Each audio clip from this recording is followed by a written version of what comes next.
Elvis Presley was halfway through a drive across rural Tennessee when his Cadillac died on a two-lane road and left him with nothing to do but wait. What he found in the garage he waited in, and what he chose to do about it, is a story that begins with a broken alternator and ends somewhere nobody expected.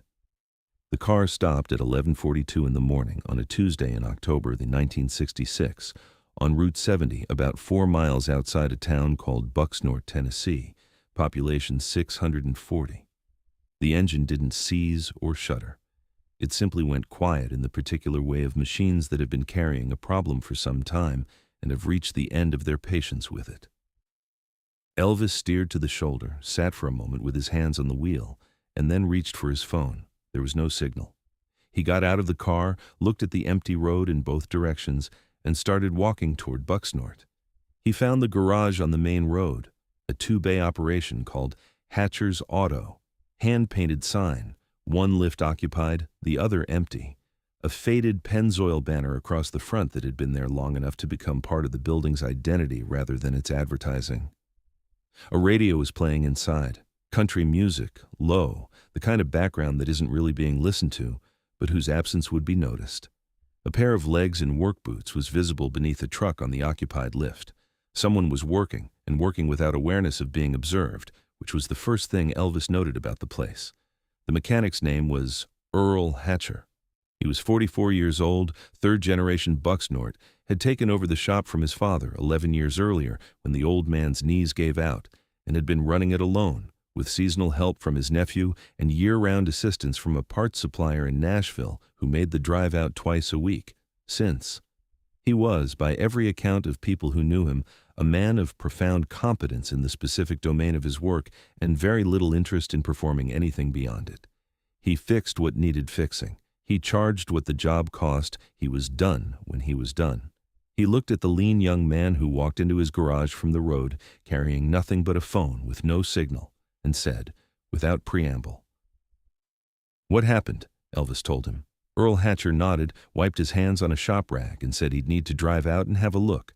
They drove out in Earl's truck, which smelled of motor oil and the particular kind of vinyl that absorbs decades of use and becomes something else entirely. Earl didn't make conversation on the way out. Elvis didn't push any. They drove the 4 miles to the stopped Cadillac in a silence that was entirely comfortable, which is one of the faster ways to take a man's measure. Earl looked at the car for 4 minutes. Then he stood up and said, "Alternator, maybe the battery too, depending on how long it's been drawing. I've got the part. Give me until 3. It was 12:15. "I'll wait at the shop," Elvis said. Earl looked at him. "It's a 20-minute walk." "I know," Elvis said. Earl said nothing for a moment. Then he said, "There's coffee," which was the closest thing to an invitation he was going to offer, and Elvis accepted it as such. They drove back to the shop. The coffee was as promised, bad, the particular brand of bad that comes from a pot that has been running since 6 in the morning and has not been refreshed since. Elvis drank it without comment and sat in the plastic chair near the entrance that was clearly designated as the waiting area by virtue of being the only chair not covered in something. He watched Earl work. This was, it turned out, interesting in a way that Elvis had not anticipated when he sat down. There was something in that garage that he had not been looking for and could not immediately name. He had been in a great many rooms over the course of a life that had moved faster and louder than most. Recording studios, film sets, hotel suites, concert arenas, the specific rooms that fame creates and that tend to have a similar quality of expectation about them regardless of their geography. This room had none of that quality. It smelled of motor oil and cold concrete and the particular mustiness of a space that has been used hard for a long time. And there was something present in it that was worth paying attention to, though he couldn't have said what it was yet. Not because of anything dramatic in the work itself. The diagnostic process and the repair that followed were technically unremarkable. The kind of job Earl had done several hundred times and executed with the particular economy of motion that comes from doing something so many times that the body no longer needs to think about it. What was interesting was the quality of Earl's attention while he worked. It had a quality that Elvis recognized, the same quality he chased in his own best moments on stage and in the studio, the moments when everything else fell away and there was only the song, only the room, only the thing in front of him. A complete and unself-conscious absorption in the task, with no part of the mind available for performance or presentation. The best musicians Elvis had ever worked with had it. The best takes he had ever recorded were the ones where it had been present. It was not a quality that could be manufactured, and it was not a quality that fame produced. It came from somewhere else. And here it was in a two-bay garage in rural Tennessee, underneath the hood of a Cadillac, entirely unaware of itself. Elvis watched him for a long time. Around 1:30, Earl came out from under the hood and said the alternator was confirmed and the battery was borderline, and he'd replace both to be safe. And did Elvis want the battery replaced or just the alternator? Elvis said both. Earl nodded and went back to work. At 1:45, Elvis said, "How long have you been doing this?" Earl considered the question from under the hood. "Since I was 14, he said. "My father started me on oil changes." "Do you like it?" There was a pause of the kind that happens when someone is deciding whether a question deserves a real answer or a polite one. "Yes," Earl said, "I like finding what's wrong. Once you know what's wrong, the rest is just work." Elvis was quiet for a moment. "That's true of most things," he said. Earl came out from under the hood and looked at him. The first direct look he'd given the man in the waiting chair since they'd returned from the road. It was the look of someone recalibrating something. "What do you do?" Earl asked. Elvis told him. Earl nodded in the way of a man receiving information that is neither surprising nor particularly relevant to what he is currently doing. He went back under the hood. Elvis said afterward that this was the part of the afternoon he found most clarifying, not the question, but the response to the answer. In most contexts, Hui was produced something in the person receiving it, recognition, certainly. But beyond recognition, a shift, a recalibration of the room, the subtle adjustment that people made when they understood they were in the presence of something the world had decided was significant. It changed the quality of every interaction, without exception, and Elvis had spent years learning to navigate the change and years missing the interactions that happened before it occurred. Earl Hatcher made none of these adjustments. He received the answer with the same equanimity he would have received the information that the man in his waiting chair was a schoolteacher or a hardware salesman, and returned to the alternator. It was genuinely refreshing. More than that, it was the quality Elvis had spent years trying to find in rooms that were designed to produce the opposite of it. The absence of adjustment was clarifying. You could see a person more clearly when they weren't trying to see you in a particular way. And what Elvis could see, watching Earl Hatcher work in the uncomplicated light of a Tennessee garage on a Tuesday in October, was worth seeing. They talked more as the afternoon went on, not continuously, not in the way of people working to fill silence, but in the intermittent, unhurried way of two men in a room who have nowhere else to be and have found each other's company agreeable without having planned to. Earl talked about the shop, about the way the work had changed over 30 years as cars became more electronic and less mechanical, about his father, who had been able to diagnose an engine problem by sound alone, and whose ability Earl said he had spent 20 years trying to replicate and had never quite managed. Elvis talked about his own father, about growing up in Tupelo, about the particular quality of competence he had always found more interesting to watch than talent. At some point in the middle of the afternoon, Elvis asked about the photograph on the wall of the shop's small back office. Visible through the open door, a high school graduation photo, a young man in a cap and gown. Earl's answer was not what Elvis had expected.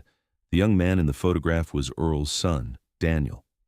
He was 19 now, had graduated the previous spring, and was working at a hardware store in a neighboring town while he tried to figure out what came next. He wanted to study engineering, had wanted to for 3 years, Earl said, had the aptitude for it, had done well enough in school, but the money wasn't there, and the path from Bucksnort, Tennessee to an engineering degree was not a straight one. And Daniel was the kind of person who needed to see the path clearly before he would commit to walking it.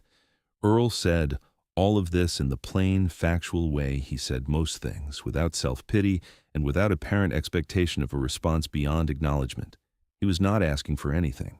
He was answering a question about a photograph. Elvis listened to all of it without interrupting, without offering the kind of immediate reflexive sympathy that the content might have warranted, and that Earl clearly was not asking for. He listened the way he had been listening to everything that afternoon, with the full quality of attention that Earl had brought to the alternator.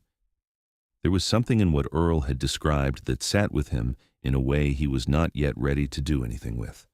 A 19-year-old with the aptitude and the desire and the particular kind of intelligence that expresses itself through understanding how things work, sitting in a hardware store because the path from here to there wasn't visible enough to walk.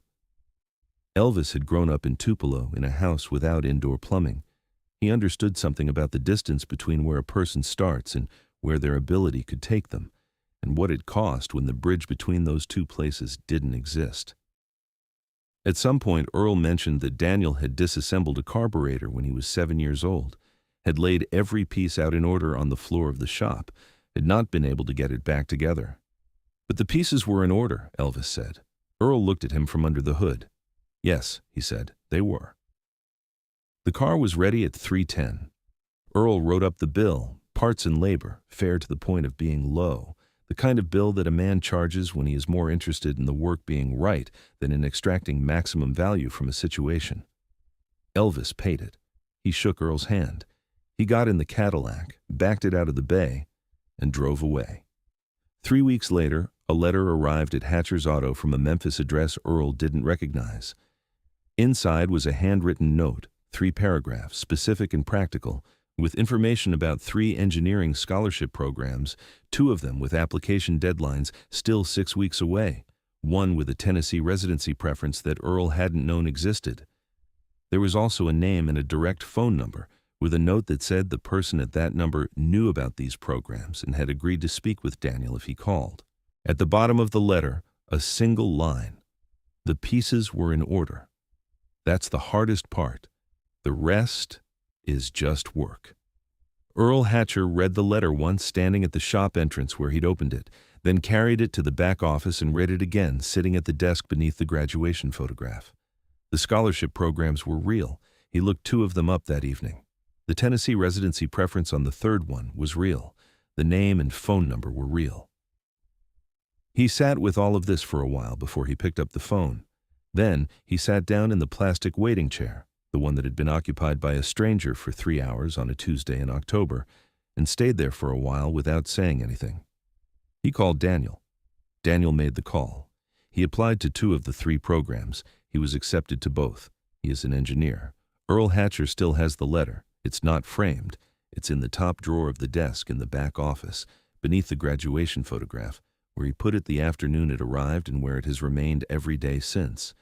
He has taken it out occasionally, over the years when something in a day's work has called for it.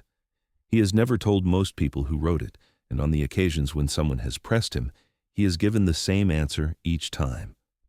The story in his telling doesn't need that part.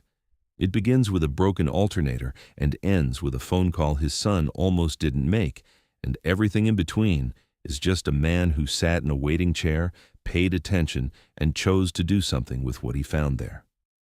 If this story moved you, subscribe and hit that notification bell. More stories about who Elvis really was, away from the stage and the spotlight, are coming every single week.